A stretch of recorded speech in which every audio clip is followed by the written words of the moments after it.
केन्द्रापड़ा जिला अंतर्गत धूमात पंचायतर विशिष्ट स्वाधीनता संग्रामी स्वर्गत वासुदेव मल्लिक नातुणी और पूर्वतन पोस्टमास्टर स्वर्गत घनश्याम मल्लिक ज्येष्ठ कन्या कल्पना मल्लिक राज्य महिला आयोग सदस्य भाव राज्य सरकार द्वारा मनोनीत होती। श्रीमती मल्लिक वर्तमान मध्य भारतीय जनता पार्टी अनुसूचित जाति मोर्चार राष्ट्रीय परिषद सभ्या भाव कार्यरत अछंती। से रसायन विभाग में स्नातक करिबा परे पीएचडी हासिल करने सह जड़े कवयित्री भाव में बेस प्रसिद्ध लाभ करिसेंती। राज्य सरकार तांकु एही पदवी रे नियुक्ति करिथिबारु केन्द्रापड़ा जिले में आनंदर लहरी खेली जाइछि। आज जिलार कोण अनुकोणरू विभिन्न वर्गर मान्यगण्य व्यक्ति विशेष माने श्रीमती मल्लिकों बासभवन में पहुंची ताकू स्वागत अभिनंदन जणाइथिले।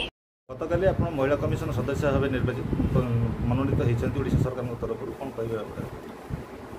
मु आमर केन्द्रापड़ार आराध्य देवता बलदेव जी को प्रणाम जनाऊँगी एवं आमर ओडिशार माननीय मुख्यमंत्री मोहन चरण माझी को धन्यवाद दूँ। धन्यवाद दूँ आमर दलर सभापति मनमोहन सामल को।